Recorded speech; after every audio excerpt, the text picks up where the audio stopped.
Golf clap. Cheers. Welcome back to the Relaxed Reps podcast, everybody. We missed y'all. We got a lot of updates to pass your way. Absolutely. Yeah. First update is that Dave can't clap. We were just trying to do our clap to start us and he couldn't clap. So I got a bit of a boo-boo, but we march on. Biggest update, though, is you, Lukey. yes, Moving on man, to new life things has been here. crazy. Yep. I'm engaged. Did I say that on the last pod? I don't think so. I don't think so. So that's news as well. And then I also have left the current employee that I had or employer. I left the spot athletic and now I am pursuing my own things and pursuing some opportunities for myself as well as working with a friend of ours, actually, Corey Zuvella. I'll shout him out. We're going to be working together at one of the ice rinks and working with trying to expand the gym there and a lot of news to come there. So, yeah, exciting. Making moves, man. Making moves. Yeah. Big stuff. For me, I continue my ed like we talked about a couple episodes ago and attended NSCA's tactical training. They do one every year where people present about the strength and conditioning work that they're doing with first responders and military. It was good. Learned a lot. A lot of we talked about it a bit in person. A lot of good presentations and lectures there. Soaked up a lot, but didn't take my own advice. Kind of overloaded myself. Went to a few more talks than I probably should have and got a bit fried out mentally. But again, all good content, all great presenters. So shout out to NSCA, not a sponsor, for putting that together. There you go. So, yeah, that's exciting. I mean, we've talked about that in the past and how to keep your network strong, how to keep developing as a professional in this field. And yeah, those are always interesting times. So I'm going to vent to you here a bit. For those listening that don't know, I have a little one. And as any parent can attest, little ones can be a bit of a handful. So trying to attend a virtual conference and keep up with, a little one and try to keep up with work. I mean, that's a lot of hat swapping to do in a day. Oh yeah. So there is something to be said for attending in-person conferences because it allows you to be there, fully mentally present.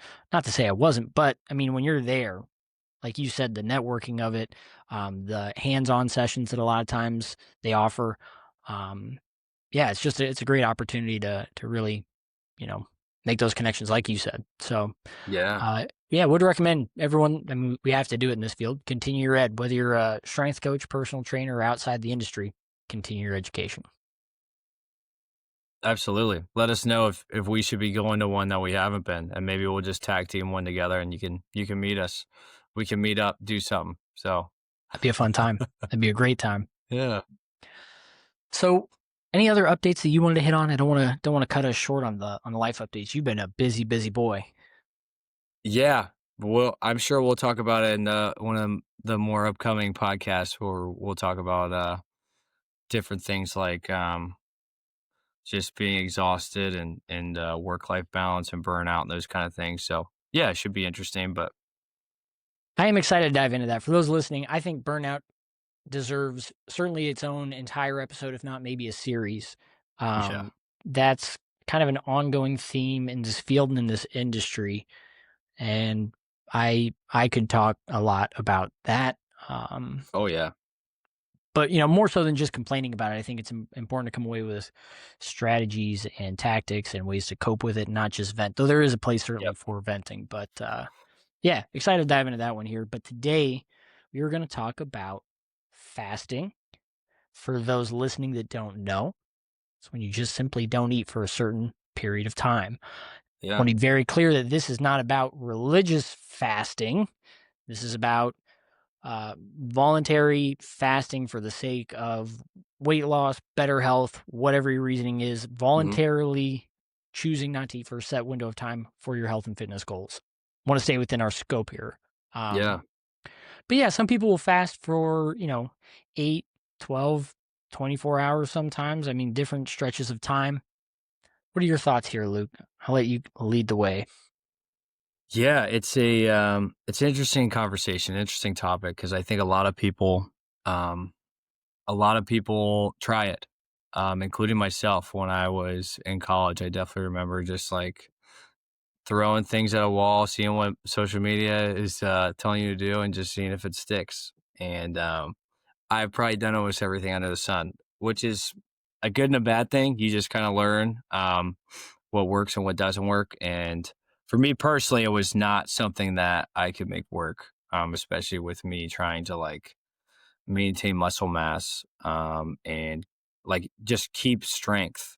That was a challenge for me, and I've seen that be a challenge for a lot of the athletes that I've worked with. Not to say that you can do it, but you just have to be on top of your shit.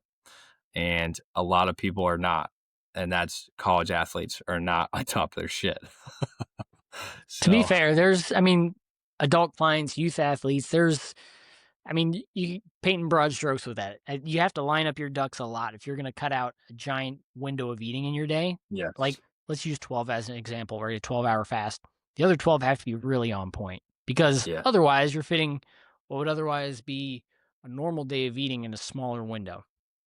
And that can backfire very quickly, right? If we're fitting all of our calories into a tighter window than we're used to, you're going to smother your metabolism potentially. Again, if we're not planning properly, and just really slow things down and feel lethargic and feel off if we're not timing it and even looking at the macros within that eating window. So, yeah, for those listening that haven't done it, the idea is if we're fasting, our body gets more efficient, as I understand it, gets more efficient at utilizing and burning fat mm, than it would if we were just eating all throughout the day.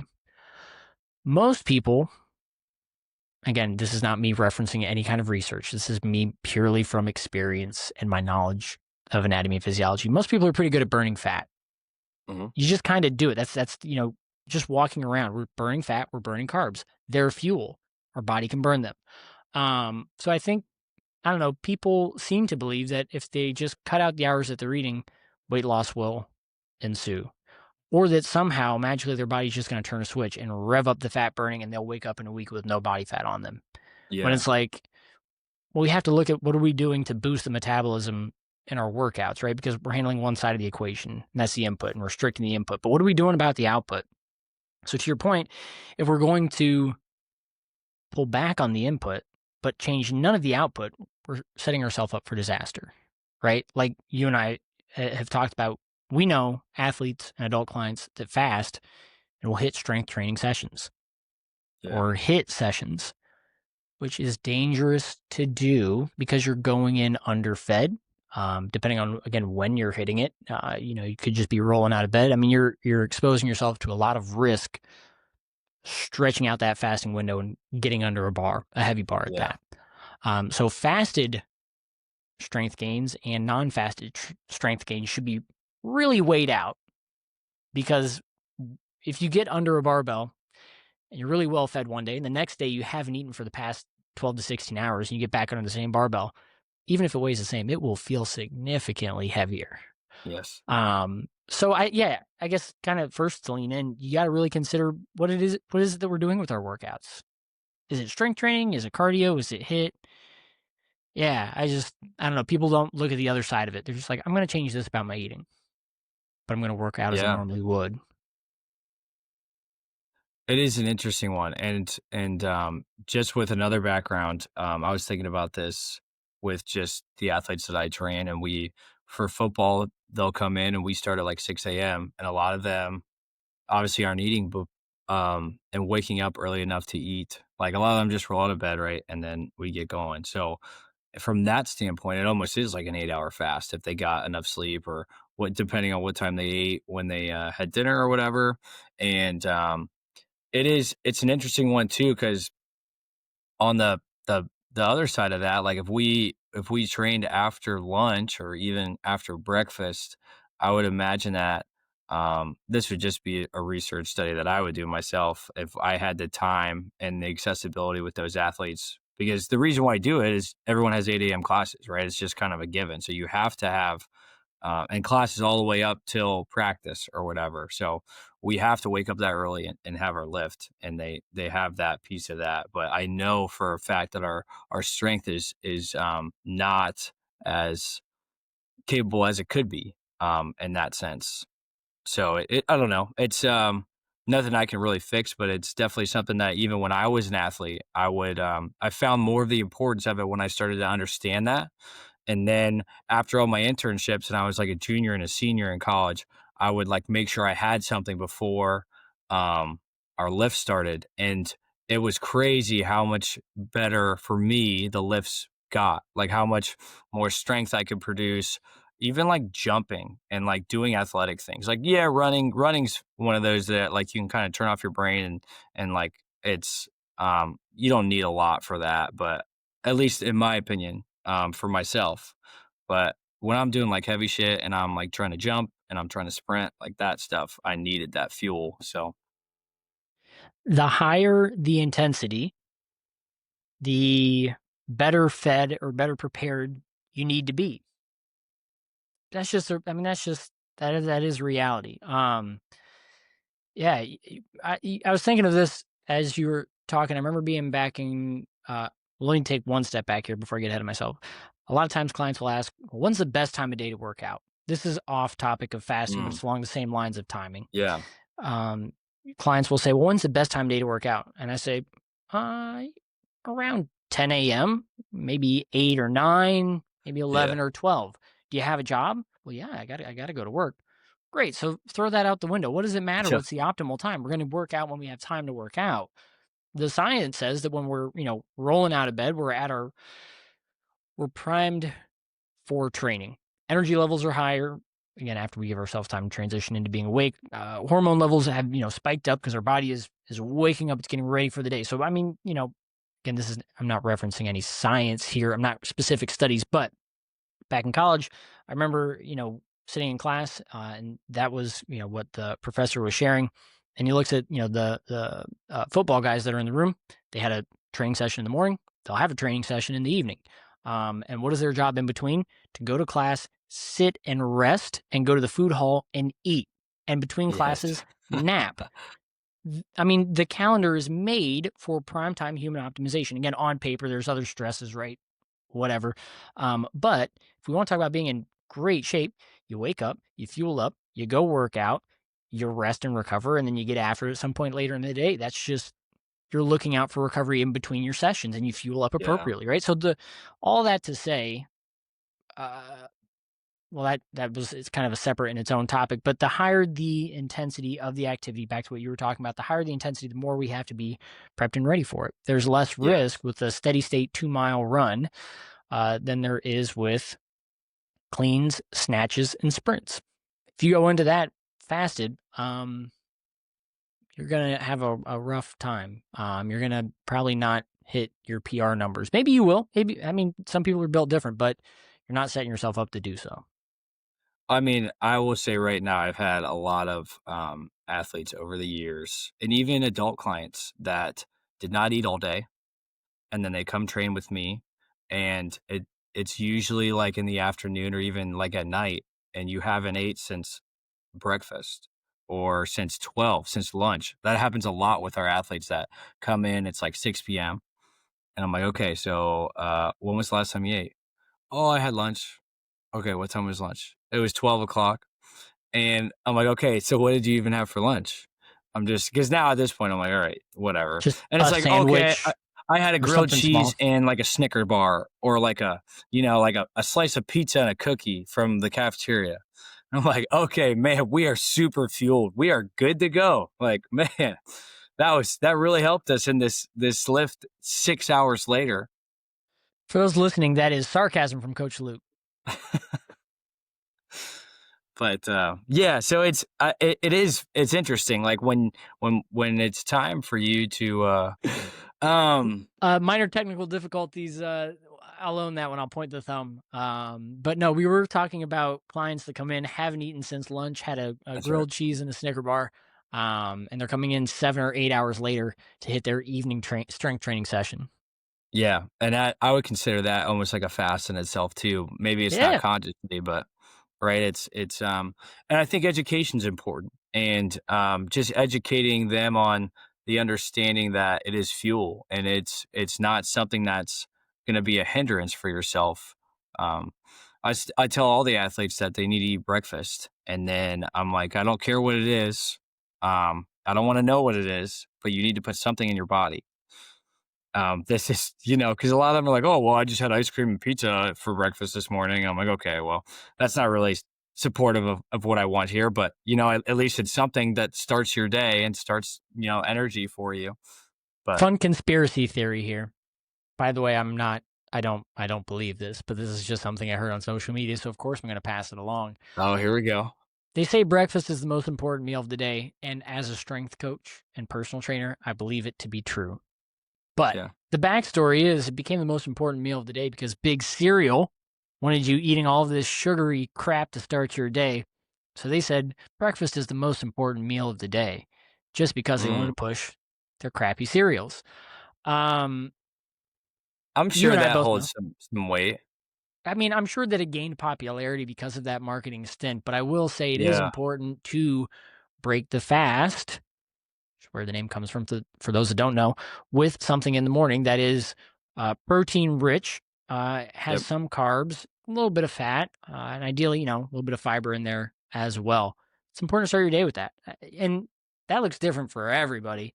Hmm. Um, like you talked about, college students can get away with, eating trash, eating just awful stuff. They can get away with it. I mean, wake up, have some ice cream and pizza, and go hit a session and probably pull it off for some people, especially Yeah. if we're talking about student athletes, not just college students, but student athletes.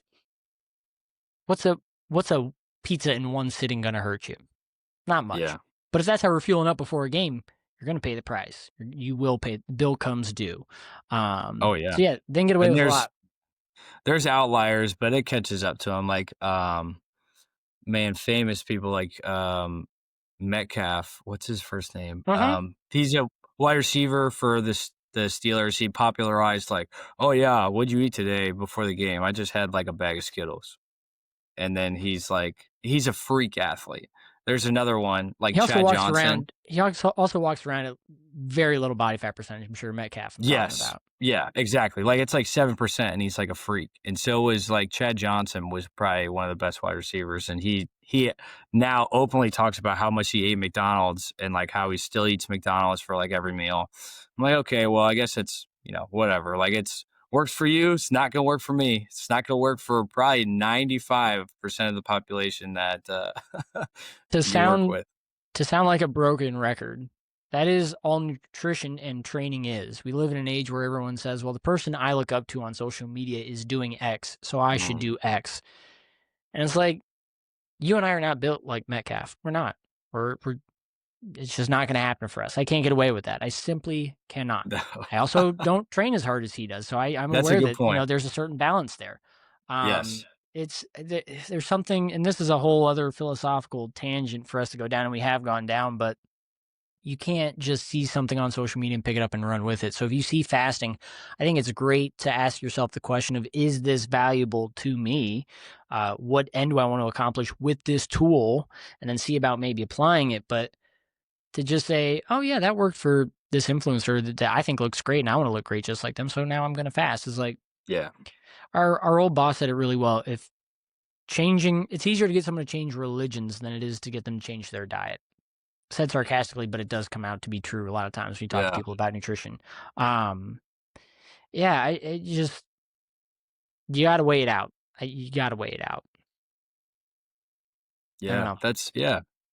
that's a good way to put it. I mean, I haven't heard that in a while. That I think it's behavior change too, right? And eating is a very cultural thing as well. So depending on where you are, like, man, I love Italy. I lived in Italy for 2 years, and like it's religion to eat there. So and like if you're not eating, and it's a big deal. It's a big deal that you're not eating. They consider it like you're disgracing them. Did you say you So lived in it's Italy for 2 years? did I say 2 years? 2 You said you months. lived in Italy for 2 years. 2 months. 2 months. I was gonna Shit. say I didn't know that stretch of your life. 2 years. That would I be knew you did take a trip sweet. for 2 2 months. years? Great time. Um, but yeah, to your point, the culture is vastly different, right? When you talk about portion sizes, when you talk about how the ingredients are sourced, not Yeah. just Italy, but anywhere, it plays a factor, right? So I mean, yeah, I don't want to get down this whole political rabbit hole, but America does tend to be the land of excess, right? More, more, more. And people like quick fixes, right? So instead of Yep. moderation throughout the day, it seems simpler to say, here's a window of no. And it's like, I don't know if I fully agree with that mentality. It's hard to choose moderation throughout the day. It's tough. Yeah. So to just slap a window of time on the day where it's like I can't touch anything. I think people think they're doing themselves more good, but it's not changing the behavior. If anything, it makes it more restrictive, so that when you do have time to Yep. eat, I can eat whatever I want because I didn't eat for the 16 hours beforehand, so I can go crazy now. And it's like, hey, sure you can't, you can, but again, at what price? You're gonna see Luke here in an hour to go do your session, and you're gonna get wrecked. You're gonna throw up when you run sprints. Like Yeah. it's not worth it. Um, but to shift away from just beating people up for these choices that they're making, if you do choose to do a fast, uh, my advice would be to look at the training that you're doing. I talked about it earlier. Um, if we're getting into a strength session, maybe consider trying to eat something before that. Yeah. Um, if you're getting into something explosive, if you're doing HIIT work, if you're taking a group class, because those are usually higher intensity, consider having something. If you're doing low intensity, steady state exercise, right? Very light jog, just walking, uphill walking, cycling, even. I think you can get away with that. I think you can get away with Hmm. that. Um, but definitely look at the training that you're doing and make sure that inputs and outputs are aligned. Otherwise, it's for nothing. Yeah, exactly. And yeah, I was going to bring this up. Like famous people, The Rock has come out and used to talk about how he'd wake up really early and run and do steady state cardio, and then he'd eat breakfast, and then he'd have his like 3 training sessions throughout the day, whatever. But Mark Wahlberg has also said the same thing over the years. And it comes down to like routine and discipline and those things too. I think for a lot of those people that have seen success with the fasting is that it's we I mean, circling back, like it really takes a lot of like thinking ahead and being very thoughtful about your day and when you're going to eat these things and what you're going to eat and if that helps somebody to be overall healthier and they just need to have control of all those things, then yeah, go for it. But I've never been that way, and I think a lot of people aren't that way. So I think it comes down to what your day looks like. yeah, So when you're naming celebrities, their day is very different than the standard person that goes to a 9 to 5. Um, and this is kind of my own little rabbit hole we can go down. I think people like to give celebrities a lot of give them quite a tough time. Like, oh well, I yeah, would I would be in shape too if I had all this money to hire a chef and had all the time to do this, that, and the other thing. And it's like, you and I have said this before, those that are at the top of their game, they're not there by accident. They're not there by chance. They're there because they deliver a product or a service. Again, this is taking out, scam artists and con men. I'm not talking about them, but celebrities that you look up to, they're there yeah, because they have the structure and discipline that got them to a place to where they can afford to hire people to look out for their schedule, like chefs and trainers and absolutely. this and that. And they don't just wake up at 5 because they have the time in their day or the desire to do it. They do it because the rest of the day is so packed with stuff. I feel like it's a cop out for Gen Pop, is my own take. It's a cop out for Yeah, Gen Pop to say, well, it's easy for them to do it. They're a celebrity.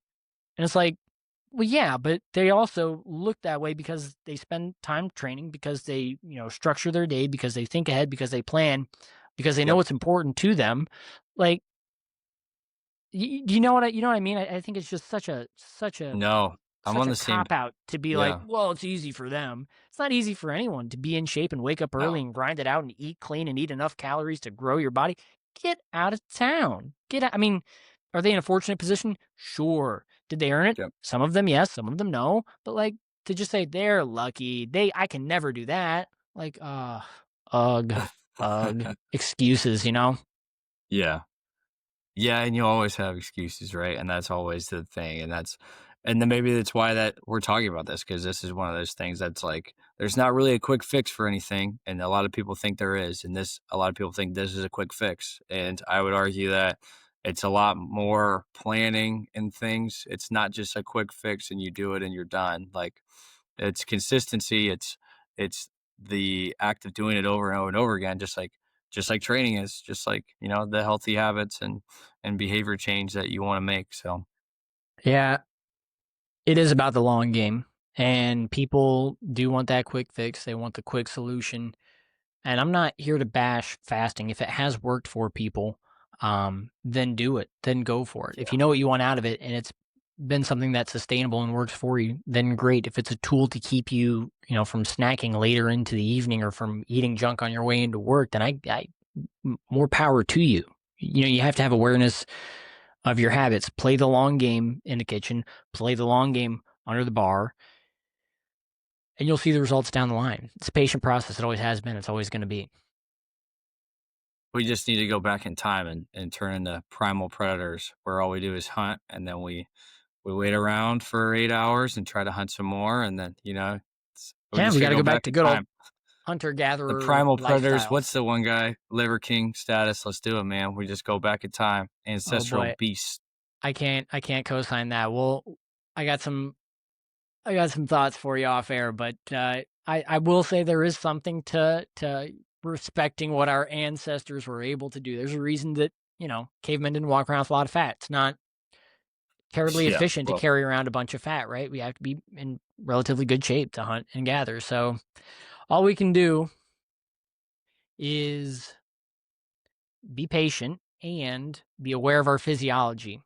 there you go.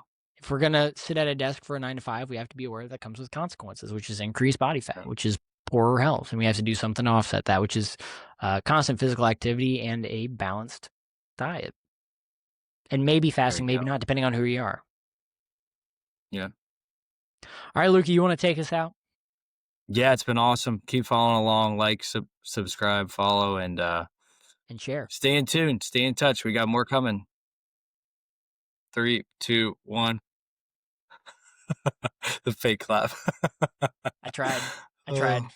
all right. Yep. See you guys.